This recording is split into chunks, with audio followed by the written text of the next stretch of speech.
love this place because this is somewhere where memory itself is set in stone. Inspiring arts and culture on BBC World News.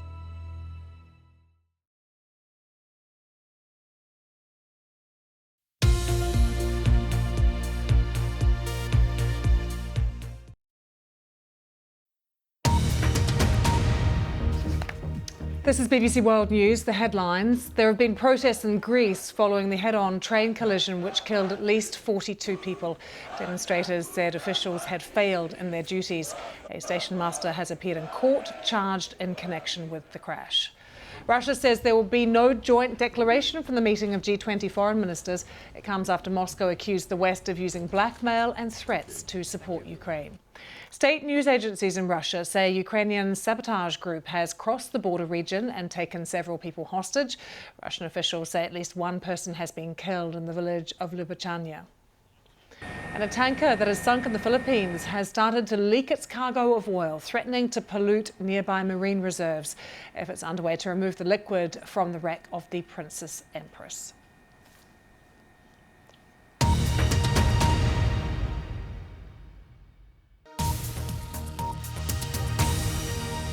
Now on BBC World News, the latest business news from across the globe. World Business Report.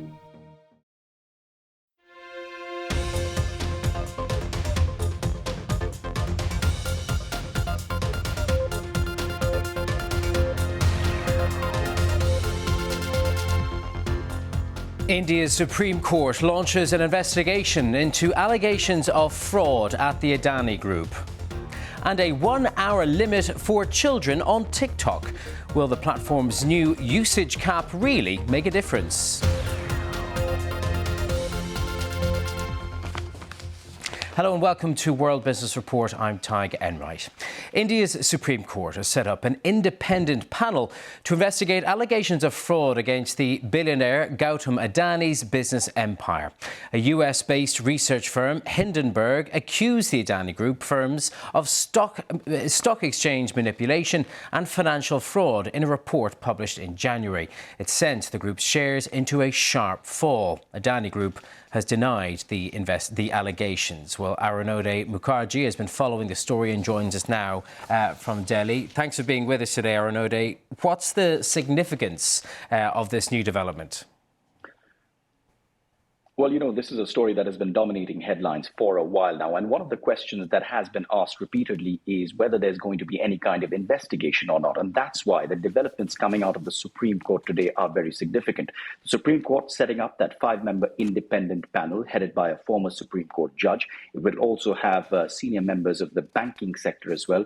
Former members of the banking sector with their expertise will be in that panel. They're supposed to give their report back to the Supreme Court in 2 months' time. The Supreme Court has also asked India's market regulator to look into any kind of lapses in securities law and also regulatory disclosures as well. What's also significant is the constitution of this independent panel, because the last time, in the last hearing, the Supreme Court had rejected the recommendations of the federal government of the names of this panel, saying that if they were to accept the names given by the government, then that would be tantamount to it being a government panel. And that's why the Supreme Court has put forth its own names, and it will be delving into this investigation. I remember ever since those allegations came out, which have been completely denied by the Adani Group, we've seen the Adani Group and its businesses lose over $100 billion in market value. And it's really triggered a huge shock in the Indian markets as well. And indeed, the Adani Group itself has welcomed the Supreme Court's intervention, saying it believes that the truth will prevail. Is that a universally held view that the Supreme Court will get to this panel, will get to the bottom of it? Well, there is certainly hope, because the Supreme Court, headed by the Chief Justice of India, was actually hearing this matter today. And this is based on a lot of petitions that were filed by lawyers as well as politicians, because this has not only been playing out in the business circles, it has been playing out politically as well, with members of India's opposition asking for a thorough investigation. In fact, many of them also asking for a parliamentary investigation. While this is not a parliamentary investigation, it is an independent panel looking into the allegations. It is still something for the opposition to go ahead with. So remember, this is for a very long time, India's political opposition has alleged that Gautam Adani has benefited in his business because of his proximity to the ruling Bharatiya Janata Party and the Prime Minister Narendra Modi himself. Allegations that both Gautam Adani and the BJP have always denied. So this is certainly as much a business story as it is a big political one. OK, Arunode Mukherjee, thank you very much for joining us today. Now, the crack cocaine of algorithms. That's how one campaigner has described the addictive quality of TikTok. The Chinese-owned video sharing app has more than 1 billion users worldwide, many of them in their teens. But now TikTok has announced plans to limit its use by under 18s to 60 minutes per day. It says the measure will be rolled out in the coming weeks, but users will have the ability to opt out. This all coming as a powerful US congressional committee voted to give President Biden the power to ban the app on the grounds that it represents a security risk. This is a claim that TikTok vigorously denies. Janelle Awomoyi reports. The social media platform taking the world by storm, known for its clever algorithms which get to know what you like very quickly.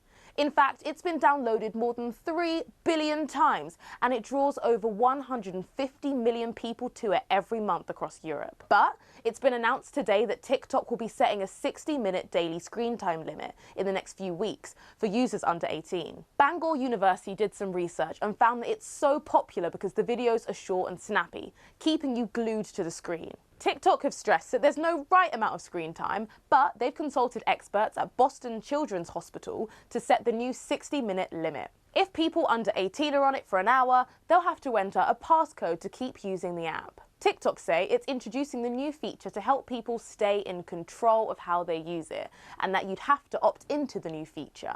The Chinese-owned app has been banned on work devices for those who are employed by the US government and the EU Commission. But despite this, it continues to reel in younger audiences and is one of the world's most popular social media platforms.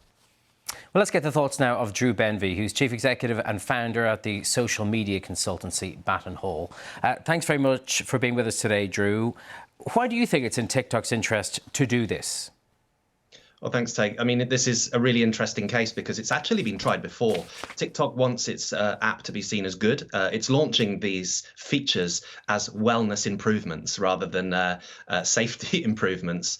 But this has been happening in China for years now. So 2 years ago, limits were introduced, 40 minutes a day for teens and no use at all overnight. So from 10 p.m. till 6 a.m. So it knows that this works and it has found that it doesn't make the app any less addictive. But let's be real about this. This is about app addiction and helping keeping children safe. And listen, what's your understanding as to the strictness of these limits? I know I have personal limits set up on my device to stop me using it for more than an hour, and every day I just hit ignore and I hit ignore. So does that happen? Is that going to apply with these TikTok limits? Well, look, I think if we were to trust children to tell the truth about their age or how long they're spending on devices, TikTok would be in for a winner. But this is not an actual limit. It's extremely soft at best. When an under 13, where it's going to be strictest, reaches 1 hour, they just need parental permission to carry on watching. And they'll either fake it or they'll just beg, borrow and steal parents' permission to do so. But over 13 and up to 18 years old, you'll just be told you've been on for an hour and you can choose to carry on watching. What's interesting here is you don't enter a code, you enter your postcode. So some are saying this is actually just another move from the Chinese-owned social network to learn more about where people are as well as their viewing habits. Now, that is very interesting. And I wonder, when you consider the degree to which TikTok is under fire for other reasons, for security reasons, for data privacy reasons, does it raise the stakes for them to be seen to be doing the right thing when it comes to tackling things like overuse? I think it does. Every social network is addictive and they try to be as addictive as possible, but they rein it in when safety concerns are raised. We're already seeing numerous organizations around the world telling adults they shouldn't be installing TikTok on their phones. Now we're seeing it change children's behavior. And this is about things like the algorithm. Children seeing things they didn't choose to see, but because it's going viral, it gets propelled onto phones of people that don't really know how to judge what they're seeing to protect their safety. So I think many are rightly concerned about what's happening at TikTok right now. OK, Drew Benvey, thank you very much for joining us with your thoughts today. Now, let's talk about the electric car maker Tesla, which has been making its annual presentation to investors, with its controversial boss, Elon Musk, taking the spotlight once again. The firm had promised details of a much cheaper next-generation electric vehicle. But we didn't get just that. What we did get was a sweeping vision from boss Musk of a future economy powered by renewable electricity and vast amounts of battery storage that could, he said, replace inefficient fossil fuels. And the bill? Well, a cool $10 trillion worth of investment. There's a clear path to a fully sustainable Earth with abundance. In fact, you could support a civilization much bigger than Earth, than much more than the 8 billion humans could actually be supported sustainably on Earth. And I'm just often shocked and surprised by how few people realize this. Another case, perhaps, of Elon Musk seeking to overshadow the company which has made him billions. Earlier we heard from Dan Ives, Managing Director at Wedbush Securities in New York, and asked if he thought investors got what they were hoping for.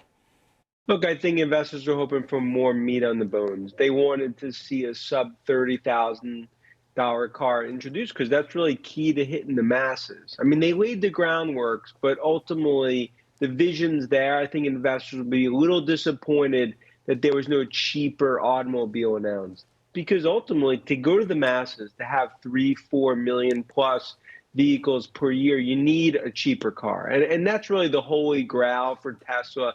The foundation's there. They continue to really own the market in terms of electric vehicles. It was a great day. But ultimately, investors wanted more in terms of that cheaper vehicle. That was the key. I mean, Tesla does play a big role, especially in electric vehicles. And of course, on the storage side, from an energy perspective. But look, there needs to be a lot of buy-in in terms of from other countries and globally. But this lays the groundwork. And that's World Business Report. I'll be back in a few hours. Until then, bye-bye.